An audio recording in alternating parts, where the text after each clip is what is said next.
ఎప్పటికప్పుడు తాజా వార్తలను అందిస్తున్న ఎల్పీ న్యూస్ కు స్వాగతం. కోరుట్ల నియోజకవర్గ ప్రజలకు నా హృదయపూర్వకంగా నమస్కారాలు.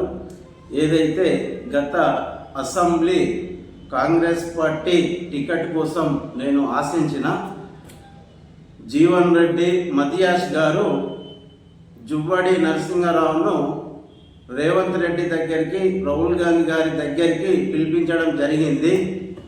సాయి కుమార్కు టికెట్ ఇస్తే ఆర్ఎంపీ డాక్టర్లు, కాంగ్రెస్ పార్టీ అపోజిషన్స్ లీడర్స్ వీళ్ళందరూ తలుసుకుంటే అది గెలిచే సీటు, సాయి కుమార్కు టికెట్ ఇవ్వడం కరెక్ట్ అని అడగడం జరిగింది.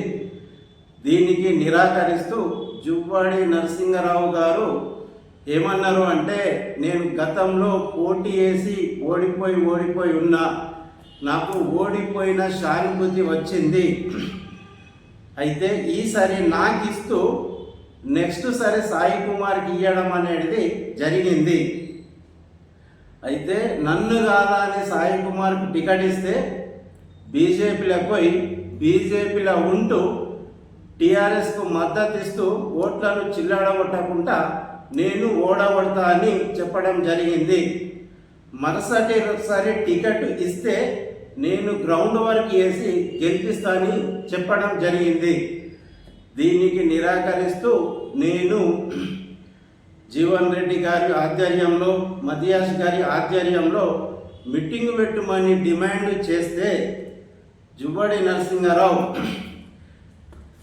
టీఆర్ఎస్ వాళ్ళ దగ్గర ₹1,00,00,000 తీసుకొని ఆర్ఎంపీ డాక్టర్ల కుళ్ళు దావతులు ఇస్తూ టీఆర్ఎస్కు మద్దతు ఇచ్చిండు అని నా మీద ప్రస్తావించడం జరిగింది.